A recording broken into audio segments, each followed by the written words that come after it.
Puji Tuhan buat hari yang indah di mana kita boleh beribadah kepada Tuhan, memuji dan menyembah Tuhan, dan merasakan hadirat Tuhan pada tempat ini. Biar segala kemuliaan bagi Tuhan saja. Biar Roh Kudus bertambah-tambah limpah di tengah-tengah kita. Saudara, masih mengenai orang Ibrani. Orang Ibrani yang sudah percaya kepada Tuhan Yesus. Tertulis dalam surat Paulus kepada orang Ibrani. Minggu yang lalu kita melihat bahwasanya Paulus menegurkan orang Ibrani, orang Yahudi yang sudah selamat mengenai pertumbuhan rohani mereka. Pertumbuhan rohani mereka sangat lamban. Sehingga Paulus berkata, kalau ditinjau dari waktunya, sudahlah engkau menjadi guru. Tetapi kamu masih kanak-kanak, maka aku belum bisa memberikan kepadamu makanan keras. Susulah kuberikan kepadamu. Oleh sebab itu majulah terus. Jangan tetap dalam ajas-ajas dasar pengajaran agama Kristen. Mengenai pertobatan memang perlu. Amin saudara. Kita semua harus bertobat. Amin saudara. Tidak ada menyimpan dosa lagi. Amin. Tinggalkan semuanya dosa. Bertobat. Kita tidak bisa mengikut Tuhan Yesus tanpa pertobatan. Ikut Tuhan Yesus ikut dosa tidak bisa. Ikut Tuhan Yesus cinta dosa, ikut lagi kuasa-kuasa kegelapan tidak bisa. Kita harus bertobat. Setelah kita percaya dan bertobat, kita memberi diri kita dibaptis. Ajaran tentang pembaptisan. Baptisan air, terima baptisan air. 2 minggu yang lalu baptisan air kita mencapai 481 jiwa. Ini adalah pekerjaan Roh Kudus. Biar mereka semua bertumbuh dalam Tuhan. Tuhan menghendaki kita bertumbuh. Setiap orang tua menghendaki anaknya bertumbuh. Bukannya hanya bertumbuh dalam badannya saja, tetapi bertumbuh dalam pengertiannya. Kalau seorang anak bertumbuh dalam badannya menjadi besar, tetapi pengertiannya tidak bertumbuh, maka orang tua akan sedih juga. Demikian juga dalam bidang rohani. Tuhan menghendaki semua anak-anaknya bertumbuh. Tuhan menghendaki semua anak-anaknya berbuah. Tuhan menghendaki supaya semua anak-anaknya bertambah hari, bertambah menjadi serupa dengan gambaran anaknya yang kekasih, yaitu menjadi serupa dengan gambaran Yesus. Terutama dalam karakter, dalam tingkah laku, dalam etiket, kita bertambah hari, bertambah serupa dengan Yesus.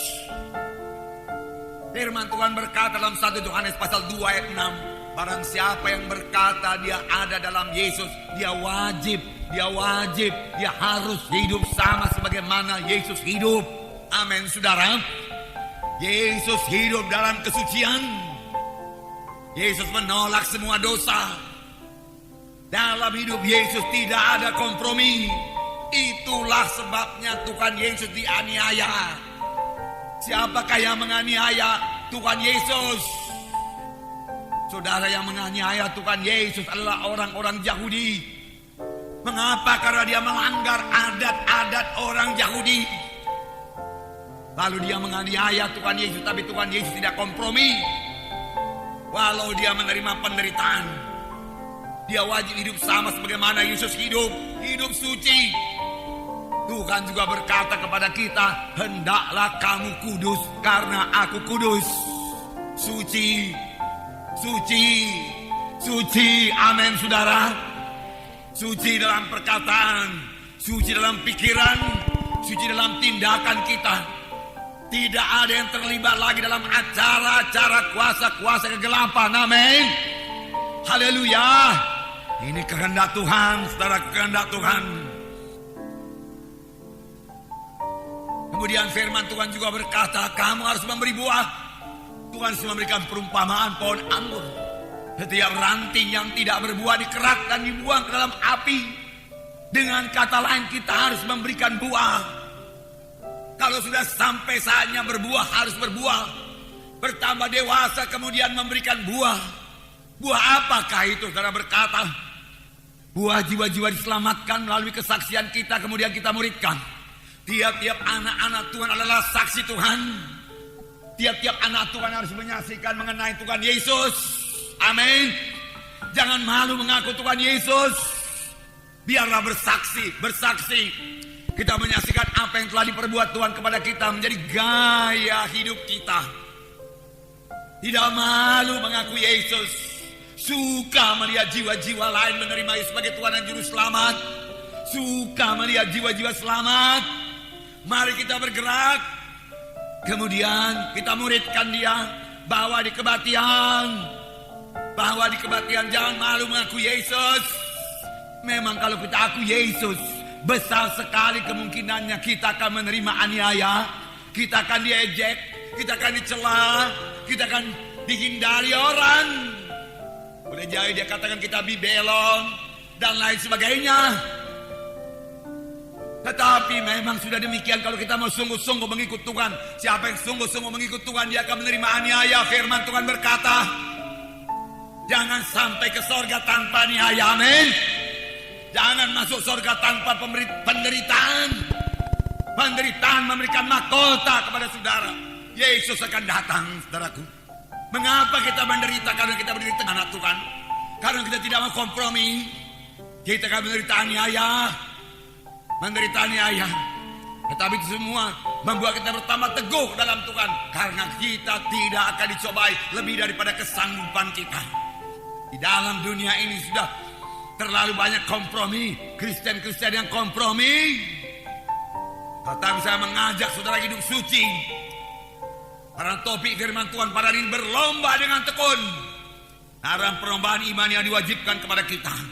Untuk ini tentunya perlu penyangkalan diri. Perlu penyangkalan diri supaya saudara boleh bersaksi. Jangan malu bersaksi. Perlu penyangkalan diri. Perlu penyangkalan diri supaya saudara bisa memuridkan orang lain. Membawa dia bertumbuh dalam Tuhan. Mengajak dia ke gereja. Mengajak dia training. Mengajak dia baptisan. Mengajak dia KKS. Oh, perhatikan jiwa-jiwa. Layani jiwa-jiwa. Di situ juga membentuk karakter saudara. Itu juga membuat saudara bertumbuh di dalam Tuhan. Tanpa saudaraku bersekutu dengan anak-anak Tuhan yang lain di dalam tubuh Kristus, kita tidak akan dapat bertumbuh dengan baik dalam Tuhan. Kita tidak akan dibentuk.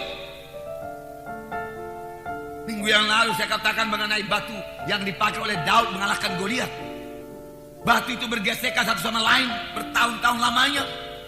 Disitulah batu itu menjadi licin dan bisa dipakai. Demikianlah waktu kita bersekutu dengan anak Tuhan satu sama lain, kita dibentuk. Karena kita tidak berjalan dalam kehendak daging, tapi berjalan dalam roh. Kita tidak membalas, kita mengampuni. Disitulah bentukan buah roh itu jadi kepada kita. Amin. Haleluya. Maukah saudara memiliki buah roh? Amin. Maukah saudara bertumbuh dalam Tuhan? Amin. Semua bertambah-tambah dewasa. Amin. Itulah dia kehendak Tuhan. Mari bertumbuh dengan cepat. Perlu penyangkalan diri dan ketekunan tiap-tiap hari. Tiap-tiap hari. Tekun tiap-tiap hari memuji, menyembah Tuhan. Tekun tiap-tiap hari berdoa. Tekun tiap-tiap hari baca firman Tuhan. Tekun. Amin. Tiap-tiap hari. Tiap-tiap hari. Apa saudaraku? Tiap-tiap hari itu kuncinya. Tiap-tiap hari. Tiap-tiap hari saudara berdoa. Nikmatilah memuji menyembah Tuhan tiap-tiap hari. Nikmati persekutuan dengan Tuhan dalam pujian penyembahan. Besarlah Engkau Tuhan, ajaiblah Engkau. Ku sembah Engkau, ku puji Engkau Tuhan. Hiduplah Engkau Tuhan, berkuasalah Engkau Tuhan. Di atas tahta. Di atas tahta. Tapi Engkau memperhatikan hamba-Mu ini Tuhan. Ku datang di hadirat-Mu Tuhan, untuk membesarkan, memuliakan Dikau Tuhan. Aku bersyukur buat keagungan-Mu, kemuliaan-Mu, kasih dan kuasa-Mu. Haleluya bagimu di tempat yang maha tinggi. Nggak usah minta-minta. Amin. Itu memuji Tuhan, menyembah Tuhan. Ku sembah kau di tempat yang maha tinggi. Bersama malaikat di sorga, di tengah sayap kerubium. Ku sembah kau Tuhan. Tiap-tiap hari. Karena penyembahan itu membuat saudara bertambah hari, bertambah sama seperti Yesus. Dan firman Tuhan berkata, Tuhan bertahta dan puji-pujian anak-anaknya. Amin. Tuhan hadir dalam penyembahan saudara. Kemudian saudara boleh minta berdoa. Mintalah maka akan diberikan kepadamu. Tiap-tiap hari. Baca ayat tiap-tiap hari. Ambil 2 ayat 1 hari. 2 ayat 1 hari. 2 ayat 1 hari. Hafal. Akan mengubahkan hidup saudara. Ketekunan, penyangkalan diri, meninggalkan semua kehendak daging dan mulai berjalan dalam roh. Tinggalkan percabulan, kecemaran, hawa nafsu. Percabulan, kecemaran, hawa nafsu, pikiran kotor itu yang lalu tinggalkan. Saudara boleh membunuhnya dengan Roh Kudus, mematikannya dengan Roh Kudus yang di dalam saudara. Amin. Haleluya. Penyembahan berhala, sihir, perseteruan. Tidak ada anak Tuhan yang ke sorga walaupun dia ke gereja tetapi ikut dalam penyembahan berhala. Nggak bisa. Sambil menyembah berhala kemudian mau masuk sorga, nggak bisa. Penyembahan berhala, sihir, mau perseteruan, perselisihan iri hati, buang iri hati, amin. Buang cemburu, amin.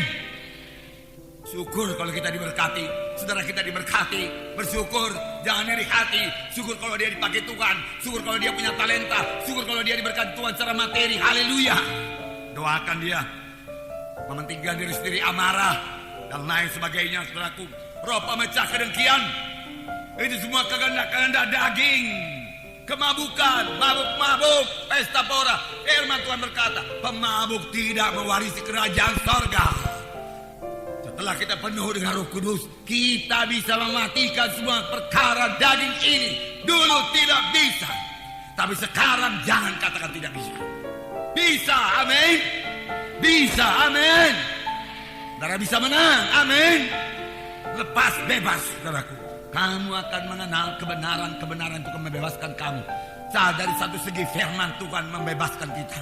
Kita baru Roh Kudus yang sangat kuat bekerja dalam kita, yang membawa kita menjadi orang rohani. Karena dengan roh itu kita mematikan perbuatan Tuhan, maka kita akan hidup. Buang semua halangan-halangan yang merintangi kita berlomba.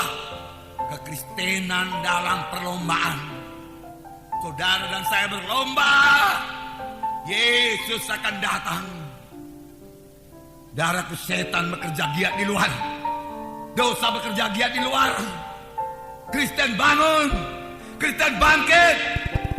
Darahku, jangan sibuk dengan kepentingan diri sendiri. Itulah dia beban-beban berat, halangan-halangan yang mesti dibuangkan kalau kita mau mengikuti Yesus. Masuk dalam perlombaan, berlari dengan tekun dalam perlombaan yang diwajibkan bagi kita. Saya mau membacakan pada saudara Ibrani 12 ayat 1 sampai 4. Saya akan cepat sedikit, saudaraku. Ibrani 12 ayat 1 sampai 4. Saya bacakan. Saudara bawa Alkitab, mari kita baca bersama-sama Ibrani 12 ayat 1 sampai 4. Alkitab saya halaman 284 Perjanjian Baru. Alkitab saudara boleh jadi berubah sedikit. Ibrani 12 ayat 1 sampai 4. Dapat? Ibrani 12 1 sampai 4. Mari kita baca bersama-sama. Karena kita mempunyai banyak saksi, bagaikan awan yang mengelilingi kita, marilah kita menanggalkan semua beban dan dosa yang begitu merintangi kita, dan berlomba dengan tekun dalam perlombaan yang diwajibkan bagi kita. Marilah kita melakukannya dengan mata yang tertuju kepada Yesus, yang memimpin kita dalam iman, dan yang membawa iman kita itu kepada kesempurnaan. Dan dengan mengabaikan kehinaan, tekun memikul salib, ganti sukacita yang disediakan bagi dia, yang sekarang duduk di sebelah kanan takhta Allah. Ingatlah selalu akan dia, yang tekun menanggung bantahan yang sehebat itu terhadap dirinya dari pihak orang-orang berdosa, supaya jangan kamu menjadi lemah dan putus asa. Dalam pergumulan kamu melawan dosa, kamu belum sampai mencucurkan darah. Belum. Dalam pergumulan kita melawan dosa, belum ada yang mencucurkan darah. Kita melawan dosa mati-matian sampai mencucurkan darah. Udah jadi orang menentang kita sampai kita harus mencucurkan darah, belum ada.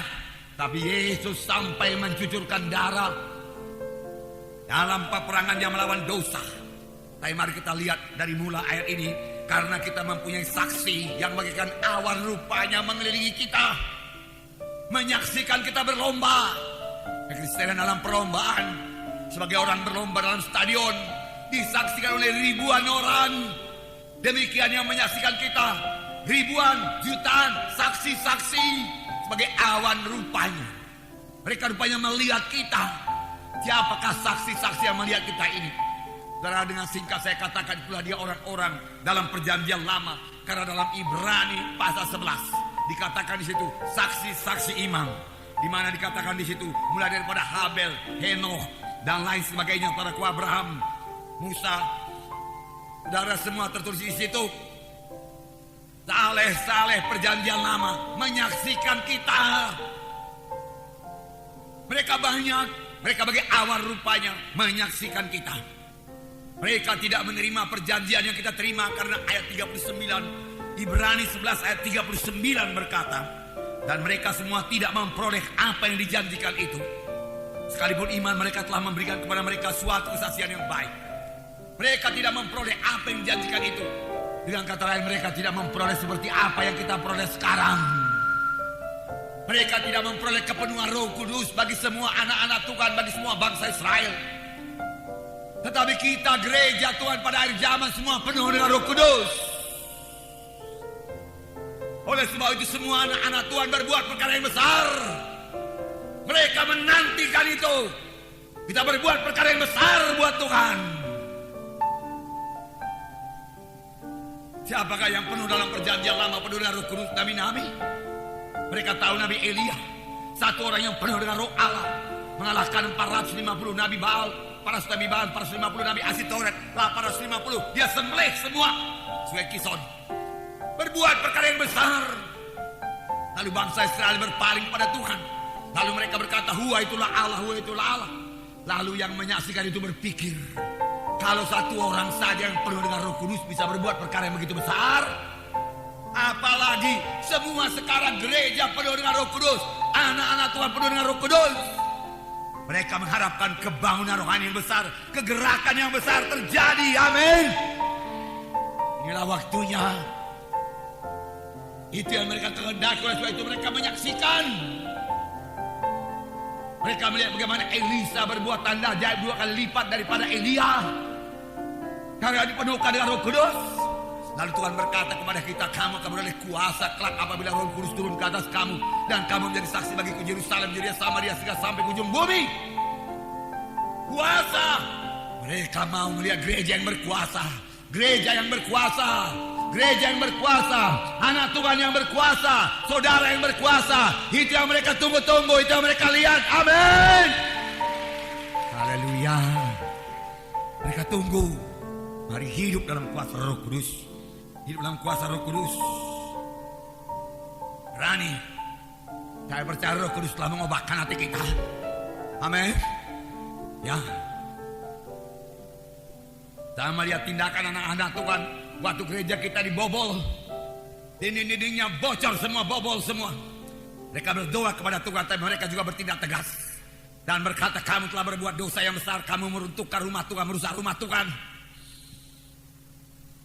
Inilah pengorbanan daripada anak-anak Tuhan. Tetapi saudaraku, tidak terjadi tindakan kekerasan. Puji Tuhan, karena hati yang sudah berubah. Karena saya tahu hati orang Batak ini, saudaraku, suka membalas. Tetapi mulai berubah, biarlah berubah terus. Amin. Tapi saya mau saudara mengatakan, kalau dia datang kembali, katakan kepadanya, jangan coba-coba bobol lagi gereja kami. Jangan coba-coba bongkar lagi. Kalau mau bongkar gereja kami, bongkar dulu seluruh masjid-masjid yang tidak punya IMB.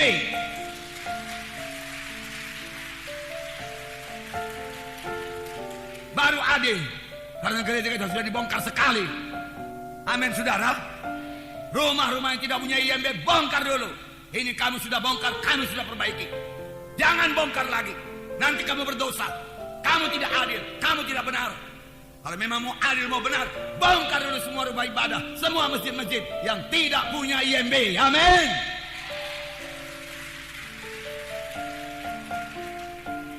Tegas sebagai anak Tuhan, cerdik sebagai anak Tuhan. Tuhan akan menyertai saudara. Nah, puji Tuhan, bertambah-tambah dewasa di dalam Tuhan. Kita disaksikan. Mereka suka melihat kita berbuat demikian. Karena firman Tuhan berkata, kitalah yang mengalahkan dunia. Yesus sudah mengalahkan dunia. Tetapi inilah kemenangan yang mengalahkan dunia, yaitu iman kita. Amin. Haleluya. Untuk berlomba ini, tanggalkan semua beban dosa yang merintangi kita. Tanggalkan semua. Dalam perlombaan di stadion, apakah ada orang pakai sepatu kulit? Lari 10.000 meter, 5.000 meter? Enggak ada. Sepatu bot? Enggak ada. Dia pakai sepatu yang ringan. Dia buang beban-beban. Dalam perlombaan di stadion, ribuan orang menyaksikan. Apakah ada yang berdoa dengan memakai sarung? Kain sarung? Bergeber-geber ke sana kemari, saudaraku? Enggak ada. Karena itu beban. Apakah ada yang memakai double dress seperti saya ini, saudaraku? Mau berlomba? Oh, style just dulu, saudaraku. Kemudian berlomba? Enggak ada. Karena akan mengganggu gerakan saya. Itu dunia. Paulus menerangkan demikian dalam perlombaan rohani. Jadi ada perlombaan rohani. Sadarkah kita dalam perlombaan rohani? Sadar, saudaraku? Buang semua pikulan-pikulan berat. Buang semua pikulan yang berat. Beban-beban rohani. Apakah itu pikulan-pikulan berat? Bermacam-macam. Tuhan Yesus berkata kepada satu orang, mari ikutlah aku. Orang itu berkata, aku baru membeli ladang, aku mau pergi melihatnya dulu. Beban berat, halangan. Mari ikut aku, Tuhan berkata kepada seorang lagi. Aku baru membeli lembu, aku mau memeriksanya dulu. Gagal. Yang satu lagi, ikutlah aku mau menguburkan bapakku lebih dahulu. Tuhan Yesus berkata, biarlah orang mati menguburkan orangnya yang mati, kamu ikut aku. Sudah mati, kamu tidak bisa berbuat apa-apa lagi. Kamu kuburkan bagaimanapun baik kuburannya, bagaimanapun tinggi kuburannya, bagaimanapun tugu kuburannya. Kalau memang ke neraka juga. Amin.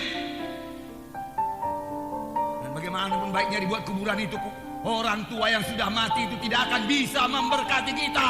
Betul. Walaupun sekarang ini masih banyak juga orang-orang Kristen minta berkat dari orang-orang tuanya yang sudah mati.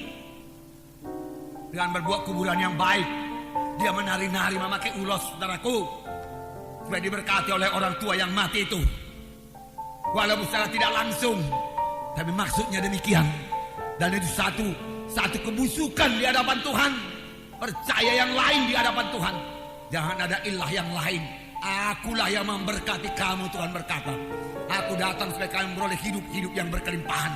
Nenek moyang manapun tidak bisa berkata demikian. Amin. Haleluya. Sebab Yesus hidup. Amin. Yesus hidup. Nenek moyang kita, orang tua kita yang sudah mati, bagaimanapun jayanya dahulu, dia tidak akan bisa memberkati kita lagi. Tuhanlah yang bisa memberkati kita. Hormatilah Tuhan. Amin. Boleh jadi harta-harta dunia ini mengikat kita. Apa kata malaikat kepada Lut? Pergilah, lari kau ke gunung dan jangan menoleh ke belakang. Tetapi istri Lut menoleh ke belakang. Hatinya terikat kepada harta-harta di Sodom. Hatinya terikat kepada kesenangan dunia di Sodom. Hatinya terikat kepada kesenangan daging di Sodom. Dia tidak mau berlari. Dia memandang ke belakang. Oh, kalau dalam lari 100 meter, 200 meter, 400 meter, jangan lihat kiri kanan. Lihat ke depan. Lari 100 meter, seorang melihat sedikit ke kanan, kalah. Karena bedanya hanya per 10 detik saja. Oleh sebab itu pandang kepada Yesus, dikatakan. Ini istri Lot. Lut bukannya menoleh ke kiri kanan, dia menoleh ke belakang. Lobak menjadi tiang garam. Gagal. Seorang muda yang kaya berkata, Tuhan, aku mau mengikut engkau. Tuhan Yesus berkata, juallah hartamu, berikan kepada orang miskin, lalu ikut aku. Dia tidak berani. Darah beban, terikat harta,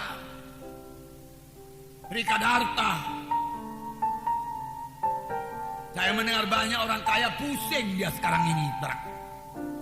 Saya lihat karikatur saudaraku di koran mengenai orang kaya ngambil uang ke bank dan lain sebagainya. Saudaraku pusing kepalanya, saudaraku. Lihatlah itu apa yang memberikan uang. Tidur pun tidak enak lagi. Taruh di bank uang, takut uangnya dilikuidasi. Bawa ke rumah, takut pencuri. Mau taruh di mana uang? Kenapa dia nggak tanya Pak Munte? Bukankah Pak Munte bankir yang terbesar? Tuhan Yesus masuknya, amin. Mau bunga deposito berapa dia? Bisa dikasih Tuhan Yesus. 100% oke, Tuhan berkata. 1000% oke. Kasih penginjilan, kasih pembangunan gereja. Tuhan kasih paling sedikit 1000%. Amin. Haleluya. Satu-satunya bank yang tidak bisa dilikuidasi dan tidak mempan kena isu-isu. Nah, dengar di koran, Bank BCA kena isu, pemiliknya mati, dia katakan meninggal dunia, lalu BCA diserbu, saudara, diserbu. Saudara, Tuhan Yesus hidup, amin. Dia hidup selama-lamanya, amin. Haleluya. Haleluya. Gereja juga akan hidup selama-lamanya. Deposito di gereja juga akan bertumbuh selama-lamanya. Amin. Haleluya. Haleluya. Mari kita bergerak. Mari kita kirim penginjil-penginjil kita. Hari ini ada graduation day. Lebih 100 orang akan menerima diploma teologi. Berarti dia menjadi alumni yang siap sedia dikirim. Mari kita berkorban, mari kita kirim semua ke seluruh Indonesia ini untuk mengenapkan perintah agung supaya Yesus segera datang. Haleluya, haleluya, haleluya, oh haleluya. Sukacita sekali dalam pekerjaan Tuhan, amin. Menggemarkan, haleluya. Puji Tuhan, itu membuat kita bersemangat. Berlomba dengan tekun. Bukan satu hari berlomba, besok gak berlomba. Saya katakan di tiap-tiap hari. Tiap-tiap hari. Tiap-tiap hari menyembah Tuhan. Alangkah indahnya. Saya yakin kalau saudara tiap-tiap hari menyembah Tuhan, jamnya teratur, maka pada jam yang tertentu itu Roh Kudus sudah menunggu saudara, siap sedia membantu saudara. Roh Kudus memimpinkan penyembahan saudara, bersekutu dengan Tuhan. Tiap-tiap hari baca Alkitab, Roh Kudus siap sedia mengajari saudara. Oh haleluya, haleluya. Janganlah firman itu menjauh dari matamu, simpan di lubuk hatimu. Perhatikanlah perkataanku, firman Tuhan berkata, arahkanlah telingamu kepada ucapanku. Jangan menjauh dari matamu, simpan di lubuk hatimu. Maka itu akan menjadi kehidupan bagi mereka yang mendapatkannya.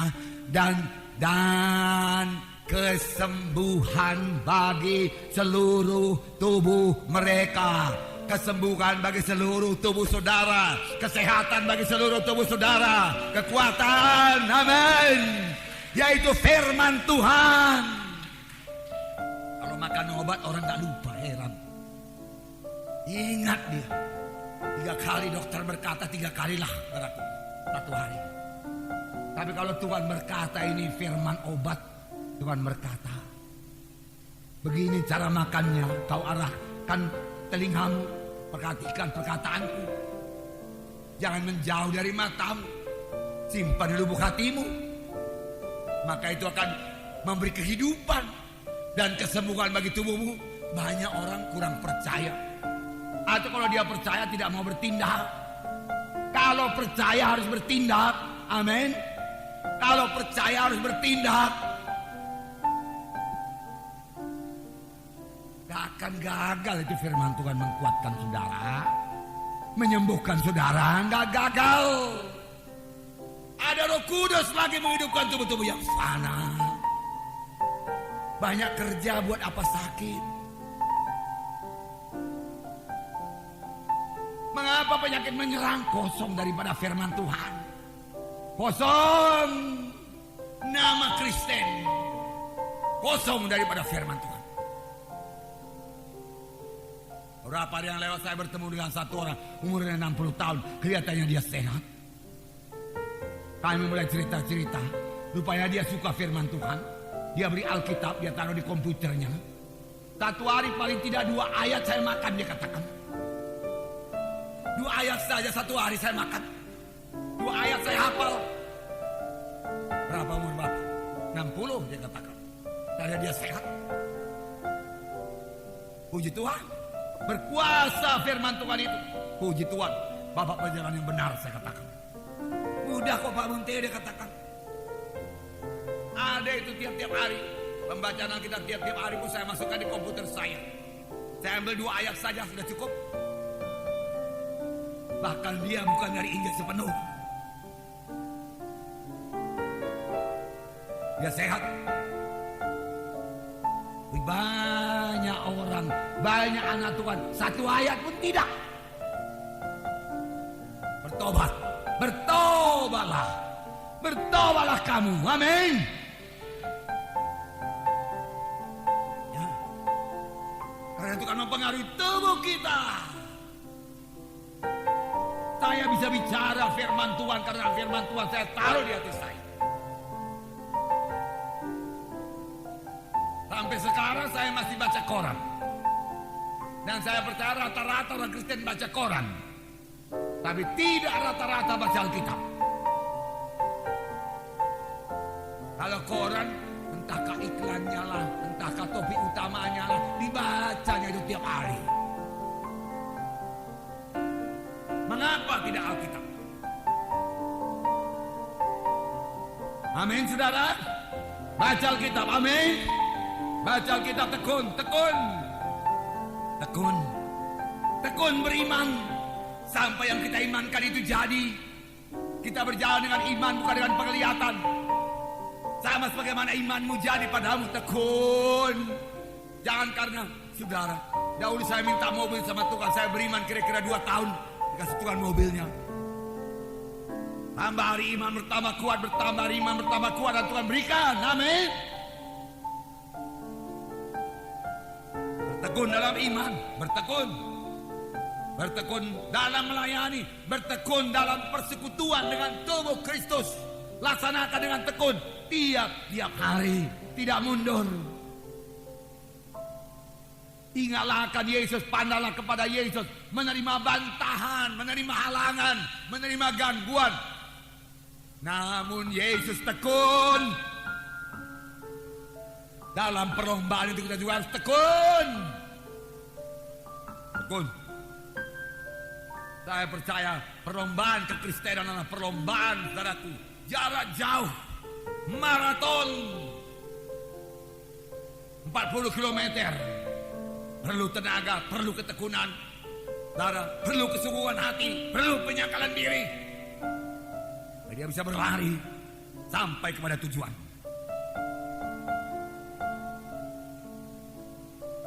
Tekun dalam bertumbuh. Matius 10 ayat 22. Saya membacakan pada saudara. Matius 10 ayat 22. Ayat 22. Dan kamu akan dibenci semua orang karena namaku, tapi orang yang bertahan sampai kepada kesudahannya akan selamat. Mengapa sampai dibenci? Padahal kita mengasihi mereka. Mengapa Yesus dibenci? Padahal Yesus mengasihi mereka.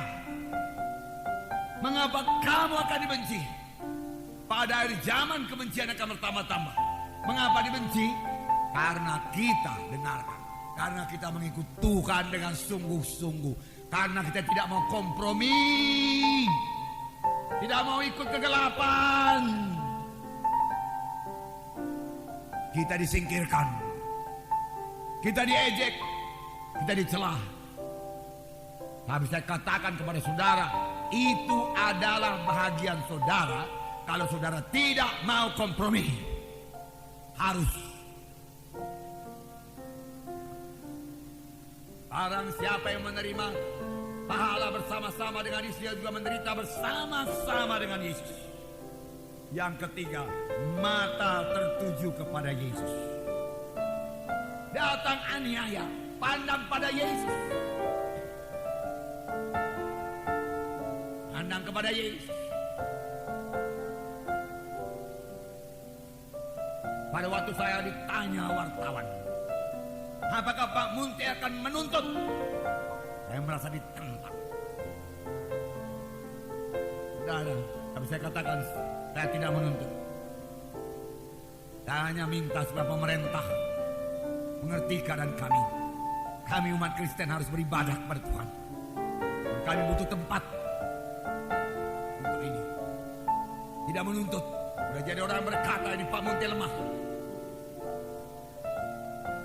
Saya pandang kepada Yesus, lemah lembut, dan menyerahkan semua kepada Dia, pada Bapaknya. Ampunilah mereka Bapa, karena mereka tidak tahu apa yang diperbuatnya. Pada waktu Stefanus dibunuh, ampunilah mereka Bapa, karena mereka tidak tahu apa yang diperbuatnya. Lalu Saul bertobat. Saulus bertobat menjadi Paulus yang luar biasa dipakai Tuhan. Yang sekiranya pun kalau Stefanus hidup, boleh jadi Stefanus tidak bisa berbuat perkara sebesar yang diperbuat oleh Paulus.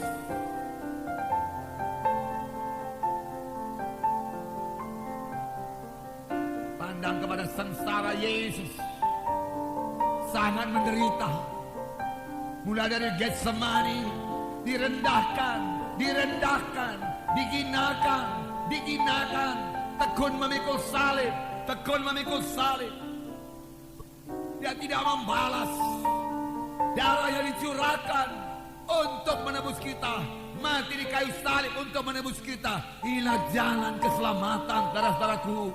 Jangan bersandar kepada kepintaran saudara, kesucian saudara. Yesuslah juru selamat satu-satunya, amin. Yesus juru selamat satu-satunya. Punyailah pikiran yang dipunyai Yesus. Haleluya.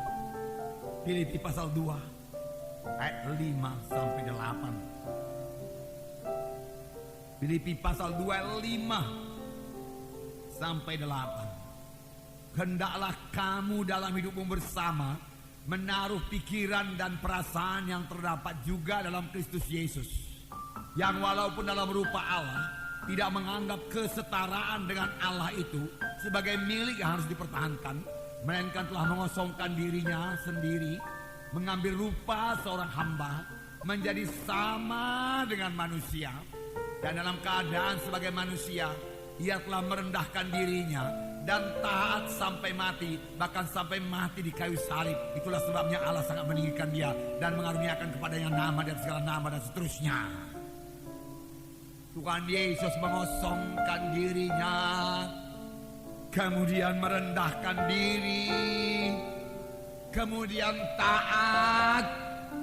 Firman Tuhan berkata, punyailah pikiran yang seperti itu. Amin. Jadi buang semua kesombongan, saudaraku. Selalu memiliki roh yang rendah hati dan taat dan patuh kepada Tuhan. Patuh kepada Tuhan berarti berjalan dalam kesucian dan tidak kompromi kepada dosa. Betulkah itu, saudara? Itu artinya taat.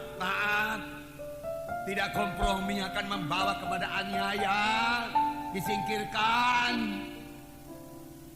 Tapi itu sudah bahagian kita, dan kita akan menderita. Tapi supaya saudara menang dalam penderitaan ini, pandanglah kepada Yesus. Mata tertuju kepada Yesus. Tolaklah acara kegelapan, terlebih kita dalam suku Batak ini. Bangunlah, bangkitlah. Supaya berkat Tuhan yang sepenuhnya jadi kepada saudara. Bebaslah, saudaraku, dari semua cengkeraman kuasa kegelapan, dari semua kutuk dosa. Kalau orang-orang luar negeri berkata, bebaslah daripada roh-roh teritorial suku Batak ini yang selalu diteguhkan dengan ulos dan upacara adat kegelapan.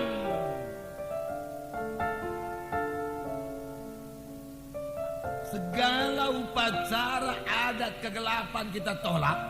Tapi kita bukannya orang yang tidak beradat. Kita orang yang beradab. Amin. Karena kalau dalam sehari-hari dikatakan tidak beradab, artinya tidak sopan, tidak beradab. Kita beradab pakai B. Kita juga beradab dalam pengertian kita hidup sopan santun, yang sekarang ini bisa kita laksanakan karena Roh Kudus ada dalam kita. Hati kita dibaharui sehingga tidak mementingkan diri kita sendiri, dan kita bisa mengasihi orang lain. Segala adat yang tidak bertentangan dengan firman Tuhan, saudaraku, kita ikut. Jangan katakan kita tidak beradab. Kita beradab. Amin. Orang saudara, misalnya marga. Kita punya marga, saya punya marga, saudara punya marga.